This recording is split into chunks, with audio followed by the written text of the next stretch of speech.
Patients कुछ क्या होते हैं कि हमारे पास ड्रग्स लेते हैं for the treatment of this औरल anti diabetic, जैसे हम हाइपोग्लाइसेमिक एजेंट्स कहते हैं, जिसमें सल्फानाइल यूरिया होता है, जो इंसुलिन की सिक्रीशन को अच्छा कर लेते हैं। इंसुलिन जो बेसिकली रेसिस्टेंट शो करता है, उसकी मतलब वो डेफिशिएंट होता है, तो उसकी सिक्रीशन को इंक्रीज़ कर जाता है, जिसमें क्लोरोब्रोमामाइड होता है।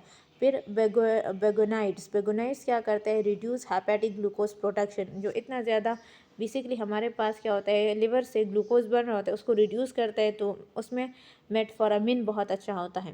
ठीक है। फिर गामा ग्लूकोज इनहिबिटर्स जो डिले करते कार्बोहाइड्रेट की डाइजेशन के, बेसिकली क्या हो, स्लो डाइजेशन हो, तो उसमें एकार्बोज है, एकार्बोज। ठीक है। और फिर ताइजोलेडानाइड्स में, ताइजोलेडायोन्स में ये इंसुलिन की सेंसिटिविटी को अच्छा करता है, जहाँ इंसुलिन रेसिस्टेंस शो करता है। इसमें रोजीक्लेटाजोन बहुत अच्छा होता है। फिर हमारे पास क्या होता है, इंसुलिन की कुछ प्रिपरेशन होती है, जिसमें हम कहते हैं कि रैपिड एक्टिंग होती है, इंटरमीडिएट एक्टिंग होती है और शॉर्ट एक्टिंग होती है। जो रैपिड एक्टिंग है उसमें इंसुलिन लेस्प्रो है, रैपिड है, लेकिन जो शॉर्ट एक्टिंग है वो रेगुलर वाली है। ठीक है। इंटरमीडिएट में न्यूट्रल पोटामीन हेगडरॉन है। ठीक है। तो बेसिकली क्या है, न्यूट्रा प्रोटामीन हेगडोरॉन, हाँ, हेगडोरॉन, जिसे हम आइसोफिन कहते हैं, जो 14 to 24 आवर्स है। लेंटी इंसुलिन जिंक सस्पेंशन होता है। लॉन्ग एक्टिंग हमारे पास अल्ट्रालेनेट है। ठीक है। तो हमारे पास neutral protamine Hagedorn and lente, and then we have ultra lenti.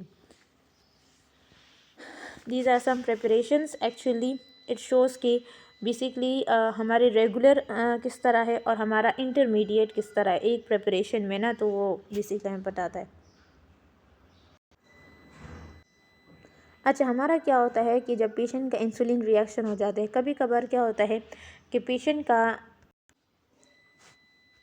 Insulin reaction का क्या, इंसुलिन शॉक किसे कहते हैं, कभी कभार पेशेंट जो है ना, वो ग्लूकोज अपना नॉर्मल इंटेक नहीं करता और वो इंसुलिन ले लेता है, तो पेशेंट को क्या होता है कि इंसुलिन रिएक्शन हो जाता है। ठीक है। ग्लूकोज नहीं आप और आपने इंसुलिन लिया हुआ है, तो हम पेशेंट को अक्सर कहते हैं कि अगर आपने क्या करना है, सुबह अपना नाश्ता करके आए और फिर अपनी नॉर्मल डोज इंसुलिन की लेकर आए। ठीक है। या इस तरह होता है कि पेशेंट को कहते हैं कि अगर आपका एक लॉन्ग प्रोसीजर है बहुत ज़्यादा, जिसके बाद आप फूड इनटेक नहीं कर सकते एक्चुअली, तो it's better not to take insulin. ठीक है। ये ना हो कि कि आप इंसुलिन ले लें, ठीक है, और बाद में आपको कुछ खाना भी नहीं पड़े, तो ये तो वो हो जाएगा, रिएक्शन हो जाएगा। अच्छा, बेसिकली इसमें पेशेंट को क्या होता है, हंगर होना स्टार्ट हो जाता है। सो बेसिकली हमारे पास क्या होता है, पेशेंट को हंगर होता है, वीकनेस हो जाती है, टिकार्डिया हो जाता है, पेलर हो जाता है, स्वेटिंग होती है, प्रेस्टी। तो जो मतलब अगर पेशेंट डायबिटिक है तो उसकी हिस्ट्री लोगे, उससे पूछोगे उसकी मेडिकेशंस के बारे में, उसको पूछोगे कि आप डायबिटिक हो या नहीं हो। फिर आप पूछते हो कि आपका लास्ट बार आप फिजिशियन के पास गए थे या नहीं, आपका लास्ट ग्लूकोज लेवल क्या था, आप इंसुलिन लेते, आपकी टाइप ऑफ ट्रीटमेंट क्या है। ठीक है, वो पूछते हैं। ठीक है। जो अनडायग्नोस होता है उससे आप हिस्ट्री लेते हो। ठीक है। फिर आप ये वो हाई रिस्क पेशेंट्स जो होते हैं उनके उसको देखते हो, फिर उनकी एज को देते हो, 40+ को देखते हो, अगर ओबीस है या मल्टीपल अबॉर्शंस हुए हैं। Now the most important for us actually is this insulin. For us non insulin dependent patient, if diabetes is well control, patient का डायबिटीज़ अच्छा खासा कंट्रोल है, तो आप डेंटल ट्रीटमेंट कर सकते हो विदाउट एनी स्पेशल प्रिकॉशंस। ठीक है। वेल कंट्रोल डायबिटीज़ में इंसुलिन कंट्रोल्ड पेशेंट्स, मतलब जो इंसुलिन डिपेंडेंट पेशेंट्स होते हैं, अगर डायबिटीज़ वेल कंट्रोल है, all the dental procedures can be perform without any precautions. आप इन पेशेंट्स को मॉर्निंग की अपॉइंटमेंट्स दें। मॉर्निंग की अपॉइंटमेंट्स इस तरह अच्छी होती है, कोर्टिसोल लेवल अच्छा होता है, पेशेंट रिलैक्स लेवल होता है, we have a long day for the procedure होता है। ठीक है। इट्स गुड दैट आप ऐसे पेशेंट्स को मॉर्निंग अपॉइंटमेंट्स दें। Patient advise to take usual insulin, को वही बात है कि इंसुलिन का डोजेस अपना लेकर आए, नॉर्मल मील जो डे का होता है वो करके आए। ठीक है। अपॉइंटमेंट, ठीक है, information confirmed with when patients come for appointment, patients को ये भी इन्फॉर्म करे, इन्फॉर्म द डेंटिस्ट स्टाफ, अगर सिम्टम्स आपको इंसुलिन रिएक्शन के सिम्टम्स आ रहे हैं ड्यूरिंग डेंटल विजिट या ट्रीटमेंट, आप बताएं स्टाफ को या डेंटिस्ट को। ग्लूकोज सोर्स जो होती है वो ज़्यादातर आपके पास ऑरेंज जूस होता है, सोडा ग्लूकोज होता है, ये आपके पास आपके क्लिनिक्स में होना भी चाहिए, should be available and give to the patients अगर सिम्टम्स अच्छा, अगर बहुत ज़्यादा लंबी सर्जरी है, जैसे इम्पेक्शन है, पोस्टीरियर के मोलर्स आपने एक्सट्रैक्ट करने हो, ठीक है, तो फिर क्या, कंसल्ट विद द, अच्छा, ऐसे पेशेंट्स की कंसल्टेशन होती है फिजिशियन के साथ। फिर आपने पेशेंट की कंसल्टेशन करनी है, जो इस फिजिशियन से वो ट्रीटमेंट ले रहा है, उसकी डाइटरी नीड्स को देखना है कि पोस्ट ऑपरेटिव हमने क्या करना है। ऐसे पेशेंट को आपने एंटीबायोटिक प्रोफिलैक्सिस देने हैं, ठीक है, जिनके ब्रिटल डायबिटीज़ होते हैं और जिनका हाई डोज ऑफ इंसुलिन होता है, जिनका क्रोनिक, इवन एक तो हाई डोज ऑफ इंसुलिन होता है, दूसरा उनका हाई रिस्क या chronic state of oral infection के चांसेस होते हैं। ऐसे पेशेंट्स को आपने देना ही देना है। Then, a major goal in the dental management of patients with diabetes are being treated with insulin is to prevent insulin shock during the dental appointment.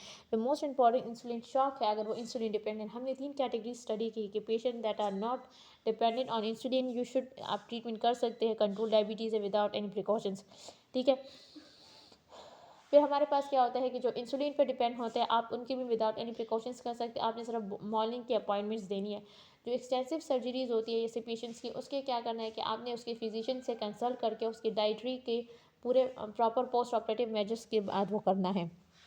अच्छा, बेसिकली अब पेशेंट्स जो होते हैं, dental management of such patients that are diabetic and who are acute oral infections, लेकिन non insulin control diabetes है, मैं require insulin, कि non insulin control है, इंसुलिन कंट्रोल नहीं है लेकिन उनको रिक्वायर्ड है, तो आपने उनके फिजिशियन के साथ करना है।